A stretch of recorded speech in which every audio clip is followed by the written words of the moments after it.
श्री गणेशाय नमः।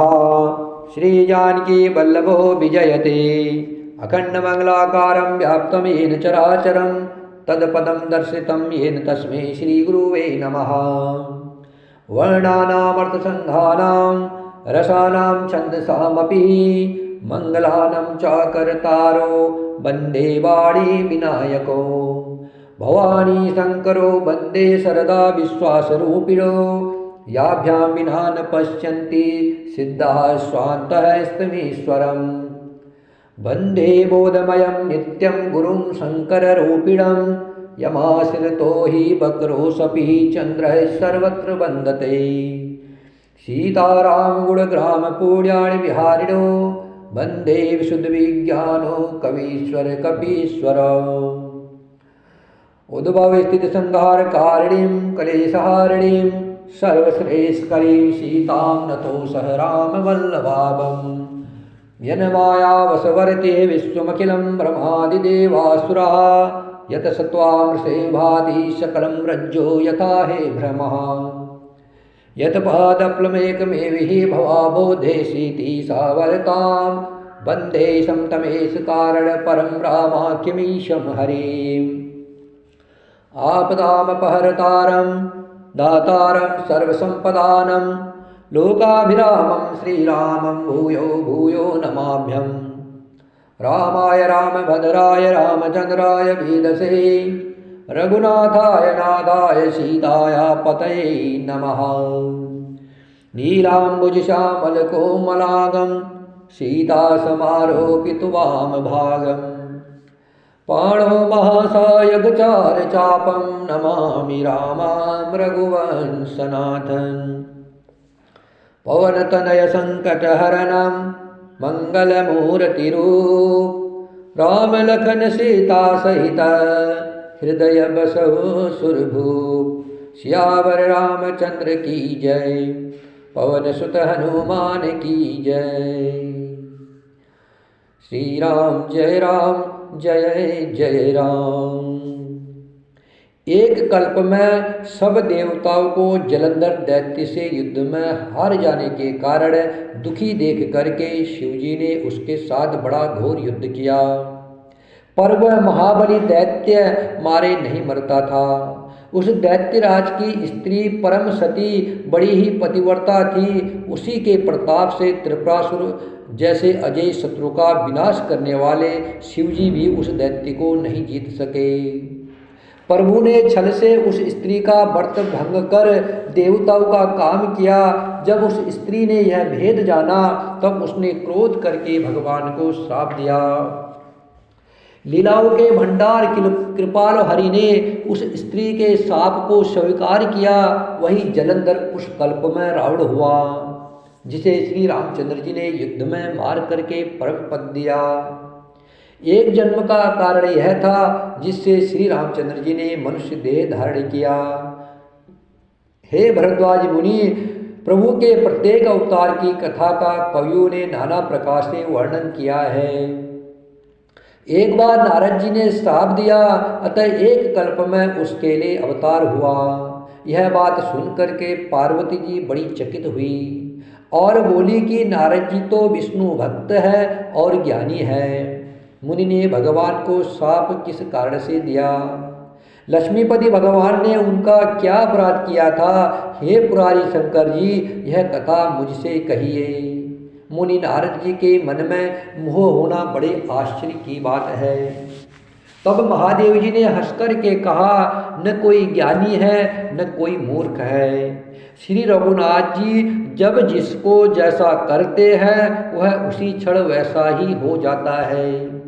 याज्ञवल्क्य जी कहते हैं, हे भरद्वाज जी, मैं श्री राम जी के गुणों की कथा कहता हूँ, तुम आदर से मन लगा कर के सुनो।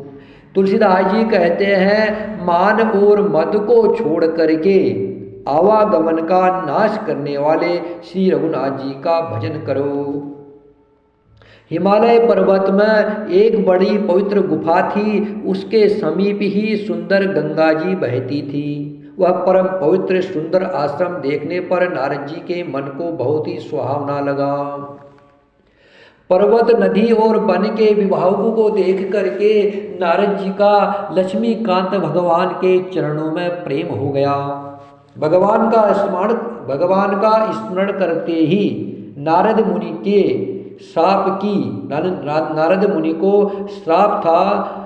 दक्ष प्रजापति ने उनको श्राप दिया था कि वह एक जगह नहीं ठहर सकते हैं। और यहाँ पर क्या हुआ, नारद जी की अचानक गति रुक गई और मन के संभावी निर्मल होने से उनकी समाधि लग गई। नारद मुनि की यह तपोमयी स्थिति देख करके देवराज इंद्र डर गया। उसने कामदेव को बुला करके उसका आदर सत्कार किया और कहा कि मेरे हित के लिए तुम अपने सहायकों सहित नारद जी की समाधि भंग करने को जाओ। यह सुनकर के मीनध्वज कामदेव मन में प्रसन्न होकर चला। इंद्र के मन में यह डर हुआ कि देवर्षि नारद मेरी पूरी अमरावती का निवास राज्य चाहते हैं, इसलिए वह तप कर रहे हैं। जगत में जो कामी और लोभी होते हैं वह कौवे की तरह सबसे डरते हैं।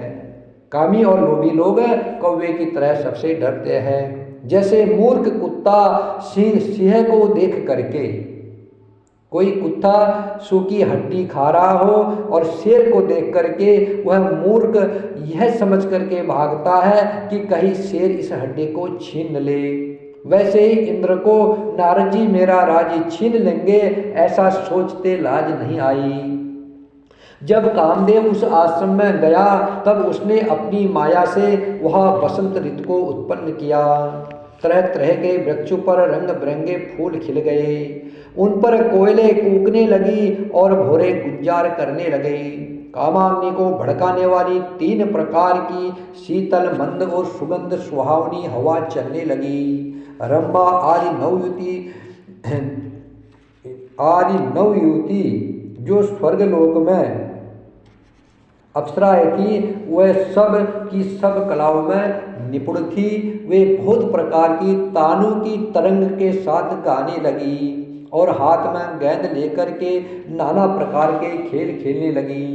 कामदेव अपने इन सहायकों को देख करके बहुत प्रसन्न हुआ और फिर उसने नाना प्रकार के माया जाल किए, परंतु कामदेव की कोई भी कला मुनि पर असर न कर सकी। तब तो पापी कामदेव अपने ही नाश के भय से डर गया। लक्ष्मीपति भगवान जिसके बड़े रक्षक हो, भला उसकी मर्यादा को कोई दबा सकता है। तब अपने सहायकों समेत कामदेव ने बहुत डर करके और अपने मन में हार मान करके बहुत ही दीन वचन कहते हुए मुनि के चरणों को जा पकड़ा। नारद जी के मन में कुछ भी क्रोध न आया। उन्होंने प्रिय वचन कहकर कामदेव का समाधान किया। तब मुनि के चरणों में सिर नवाकर और उनकी आज्ञा पा करके कामदेव अपने सहायकों सहित लौट गया। देवराज इंद्र की सभा में जाकर के उसने मुनि की कुशल और अपनी करतूत सब कही, जिसे सुनकर के सबके मन में आश्चर्य हुआ और उन्होंने मुनि की बड़ाई करके श्री हरि को सिर नवाया। तब नारद जी शिव जी के पास गए। उनके मन में इस बात का अहंकार हो गया कि हमने कामदेव को जीत लिया। उन्होंने कामदेव के चरित्र शिव जी को सुनाए और महादेव जी ने नारद जी को अत्यंत प्रिय जान करके शिक्षा दी। हे मुनि, मैं तुमसे बार बार विनती करता हूँ कि जिस तरह यह कथा तुमने मुझे सुनाई है उसी तरह भगवान श्री हरि को कभी मत सुनाना। चर्चा भी चले तब भी इसको छिपा जाना। यद्यपि शिवजी ने यह हित की बात दी पर नारद जी को वह अच्छी न लगी। हे भरद्वाज जी, अब कौतुक सुनो। हरि की इच्छा बड़ी बलवान है। श्री राम जी जो करना चाहते हैं वही होता है। संसार में कोई कुछ नहीं कर रहा है। जब प्रभु श्री राम जी जिससे जो करवाना चाहेंगे वही करवा लेंगे। ऐसा कोई नहीं है जो श्री राम जी के विरुद्ध कर सके। श्री शिव जी के वचन नारद जी के मन को अच्छे नहीं लगे। तब वे वहाँ से ब्रह्मालोक को चल दिए।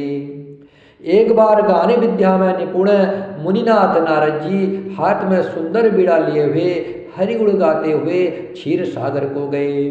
जहाँ वेदों के मूर्तिमान वेदांत तत्व लक्ष्मी निवास भगवान नारायण रहते हैं। रमा निवास भगवान उठ करके बड़े आनंद से उनसे मिले और ऋषि नारद जी के साथ आसन पर बैठ गए। चराचर के स्वामी भगवान हंस कर के बोले, हे मुनि, आज आपने बहुत दिनों पर दया की है, आज आपने बहुत दिनों के बाद दर्शन दिए हैं।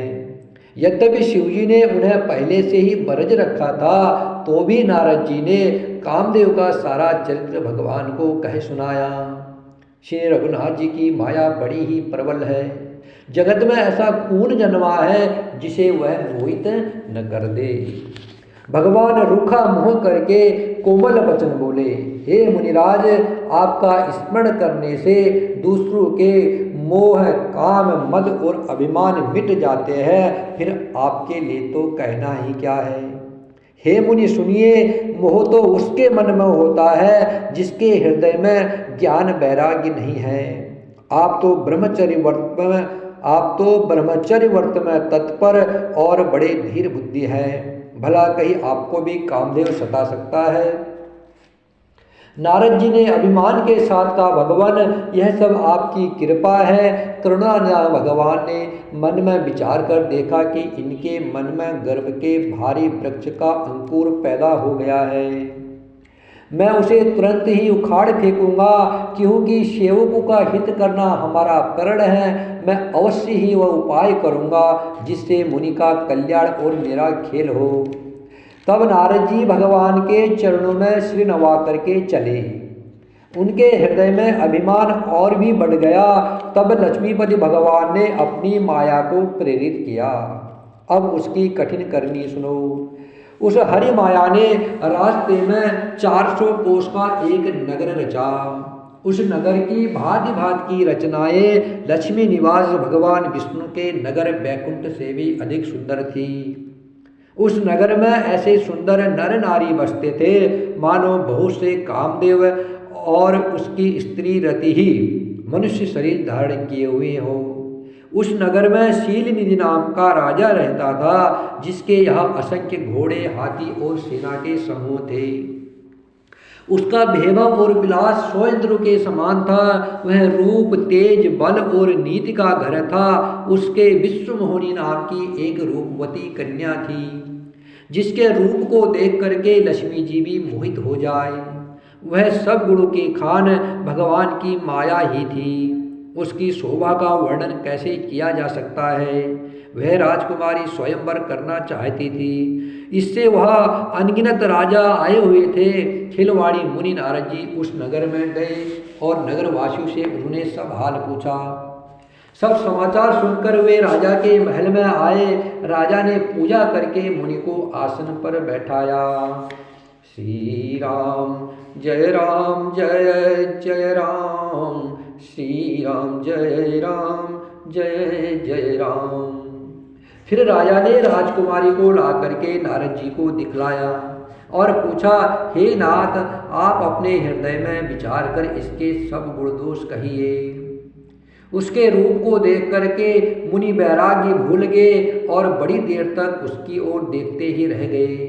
उसके लक्षण देख करके मुनि अपने आप को भी भूल गए और हृदय में हर्षित हुए, पर प्रकट रूप में उन लक्षणों को नहीं कहा। लक्षणों को सोचकर वे मन में कहने लगे कि जो इससे विवाह करेगा वह अमर हो जाएगा और रणभूमि में उसे कोई जीत न सकेगा। यह शीलनिधि की कन्या जिसको वरेगी, सब चर अचर जीव उसकी सेवा करेंगे। सब लक्षणों को विचार करके मुनि ने अपने हृदय में रख लिया और राजा से कुछ अपनी ओर से बना करके कह दिया। राजा से लड़की के सुलक्षण कह करके नारद जी चल दिए, पर उनके मन में यह चिंता थी कि मैं जाकर सोच विचार कर अब वही उपाय करूंगा जिससे यह कन्या मुझे ही वरे। इस समय जब तक से कुछ हो नहीं सकता है। हे विधाता, मुझे यह कन्या किस तरह मिलेगी। इस समय तो बड़ी भारी शोभा और विशाल रूप चाहिए, जिसे देख करके राजकुमारी मुझ पर रिझ जाए और तब जयमाला मेरे गले में डाल दे। भगवान से एक काम करता हूँ, भगवान से सुंदरता मांगता हूँ, पर भाई उनके पास जाने में तो बहुत देर हो जाएगी, किंतु श्री हरि के समान मेरा हित करने वाला कोई नहीं है, इसलिए इस समय वे ही मेरे सहायक होंगे।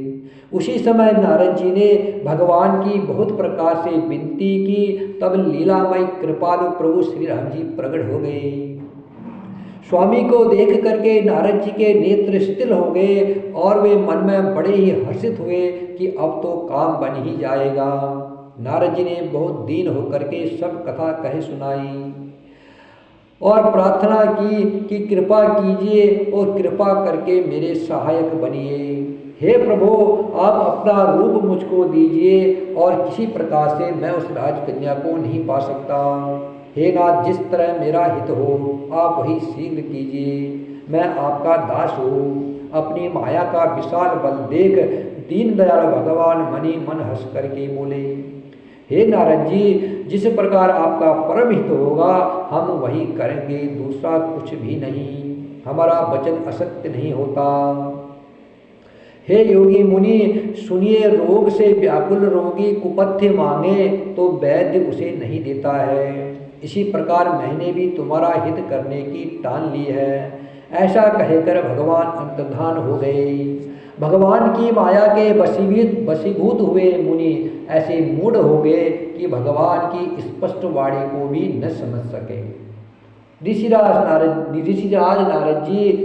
ऋषिराज नारद जी तुरंत वहां गए जहाँ स्वयंवर की भूमि बनाई गई थी।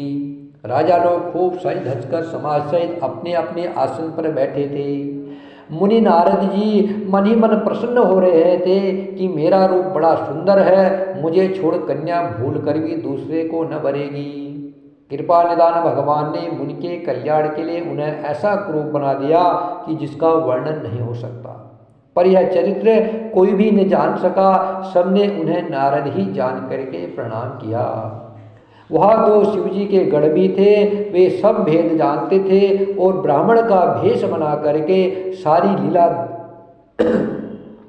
देखते फिरते थे, वे भी बड़े मौजी थे। नारद जी अपने हृदय में रूप का बड़ा अभिमान लेकर जिस पंक्ति में जाकर बैठे थे, ये शिवजी के दोनों गढ़ भी वहीं बैठ गए। ब्राह्मण के वेश में होने के कारण उनकी इस चाल को कोई नहीं जान सका। वे नारद जी को सुना सुना करके व्यंग वचन कहते थे। भगवान ने इनको अच्छी सुंदरता दी है, इनकी शोभा देख करके राजकुमारी रिझ ही जाएगी और हरि अर्थात बानर जानकर इन्हीं को खास तौर से बरेगी। नारद मुनि को मोह हो रहा था क्योंकि उनका मन दूसरे के हाथ में था, अर्थात माया के वश में था, भगवान की माया के वश में था। शिव जी के गढ़ बहुत प्रसन्न होकर हंस रहे थे। यद्यपि मुनि उनकी अटपटी बातें सुन रहे थे, पर बुद्धि भ्रम में सनी हुए होने के कारण वे बातें उनकी समझ में नहीं आती थी। उनकी बातों को वे अपनी प्रशंसा समझ रहे थे। श्री राम जय राम जय जय राम, श्री राम जय राम जय जय राम। इस विशेष चरित्र को किसी ने नहीं जाना, केवल राजकन्या ने नारद जी का वह रूप देखा। उनका बंदर सा मुँह और भयंकर शरीर देखते ही कन्या के हृदय में क्रोध उत्पन्न हो गया। तब राजकुमारी सखियों को साथ लेकर इस तरह चली मानो राजहंसनी चल रही है। वह अपने कमल जैसे हाथों में जयमाला लिए सब राजाओं को देखते हुए घूमने लगी। जिस ओर नारद जी फूले हुए बैठे थे, रूप के गर्भ में उस ओर उसने भूल कर भी नहीं ताका। नारद मुनि बार बार उचकते और छटपटाते हैं। उनकी दशा देख करके शिवजी के गढ़ मुस्कुराते हैं। कृपाल भगवान भी राजा का शरीर धारण कर वहाँ जा पहुँचे। राजकुमारी ने हर्षित होकर के उनके गले में जयमाला डाल दी।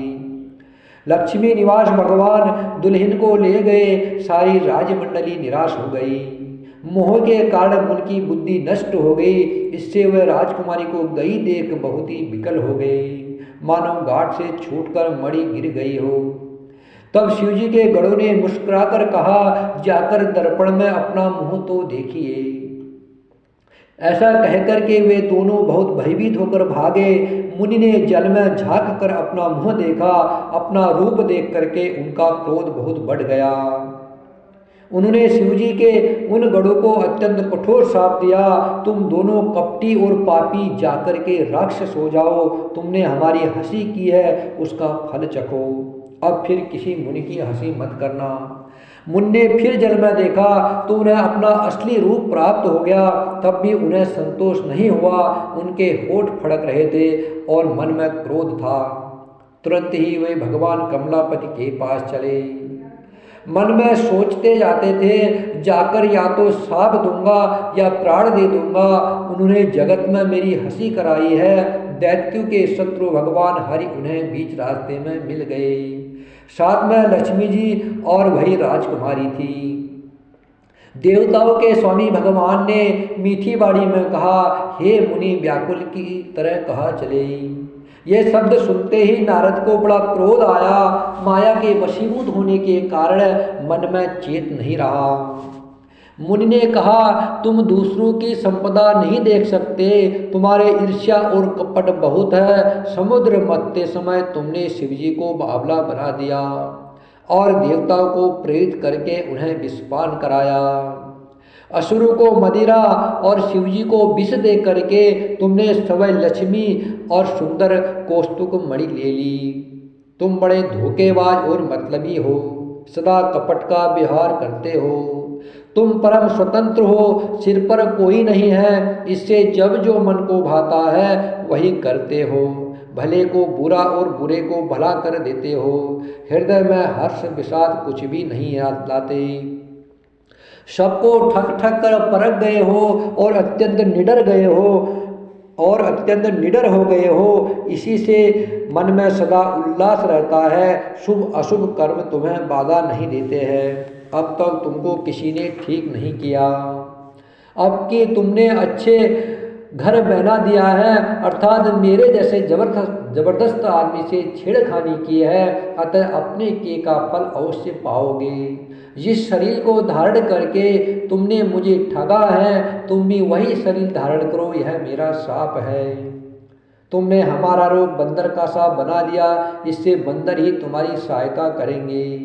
तुमने मेरा बड़ा हित किया है, इससे तुम भी स्त्री के वियोग में दुखी होंगे। सांप को सिर पर चढ़ा करके हृदय में हर्षित होते हुए प्रभु ने नारद जी से बहुत विनती की और कृपा निदान भगवान ने अपनी माया की प्रबलता खींच ली। जब भगवान ने अपनी माया को हटा लिया तब वहाँ न लक्ष्मी रह गई न राजकुमारी। तब मुनि ने अत्यंत भयभीत होकर के श्री हरि के चरण पकड़ लिए और कहा, हे शरणागत के दुखों को हरने वाले, मेरी रक्षा कीजिए। हे कृपालु, मेरा श्राप मिथ्या हो जाए। तब दीनों पर दया करने वाले भगवान ने कहा कि यह मेरी ही इच्छा से हुआ है। मुनि ने कहा है, मैंने आपको अनेक खोटे वचन कहे हैं, मेरे पाप कैसे मिटेंगे। भगवान ने कहा, जाकर के शंकर जी के सतनाम का जप करो, इससे हृदय में तुरंत शांति होगी। शिवजी के समान मुझे कोई प्रिय नहीं है, इस विश्वास को भूलकर भी न छोड़ना। हे मुनि, शिवजी जिस पर कृपा नहीं करते हैं वह मेरी भक्ति नहीं पाता है। हृदय में ऐसा निश्चय करके जाकर पृथ्वी पर विचरो। अब मेरी माया तुम्हारे निकट नहीं आवेगी। बहुत प्रकार से मुनि को समझा बुझा करके तब प्रभु श्री रामचंद्र जी अंतर्ध्यान हो गए और नारद जी श्री रामचंद्र जी के गुणों का गान करते हुए ब्रह्मलोक को चले। शिवजी के गणों ने जब मुनि को मोह रहित और मन में बहुत प्रसन्न होकर मार्ग में जाते हुए देखा तब वे अत्यंत भयभीत होकर के नारद जी के पास आए और उनके चरण पकड़कर दीन वचन बोले, हे मुनिराज, हम ब्राह्मण नहीं हैं, शिवजी के गण हैं। हमने बड़ा अपराध किया है जिसका फल हमने पा लिया। हे कृपालु, अब श्राप दूर करने की कृपा कीजिए। दीनों पर दया करने वाले नारद जी ने कहा, तुम दोनों जाकर के राक्षस हो, तुम्हें महान ऐश्वर्य, तेज और बल की प्राप्ति हो। तुम अपनी भुजाओं के बल से जब सारे विश्व को जीत लोगे तब भगवान विष्णु मनुष्य का शरीर धारण करेंगे। युद्ध में श्री हरि के हाथ से तुम्हारी मृत्यु होगी, जिससे तुम मुक्त हो जाओगे और फिर संसार में जन्म नहीं लोगे। वे दोनों मुनि के चरणों में सिर नवाकर चले और समय पाकर के राक्षस हुए।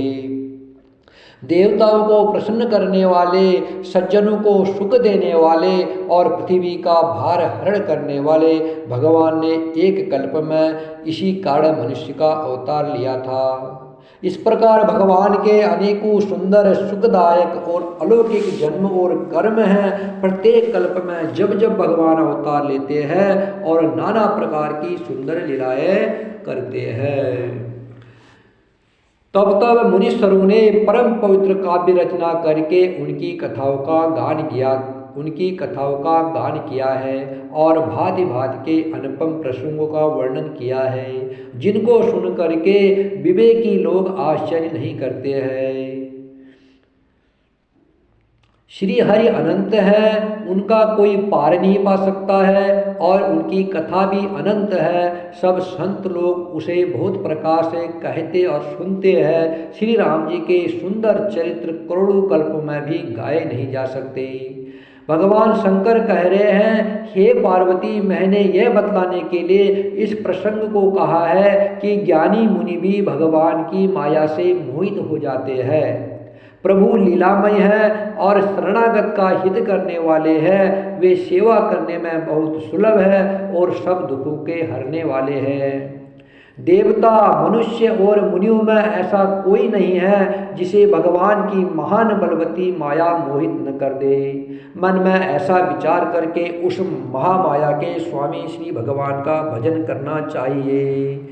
श्री राम जय राम जय जय राम, श्री राम जय जय राम। श्री गणेशाय नमः। श्री जानकी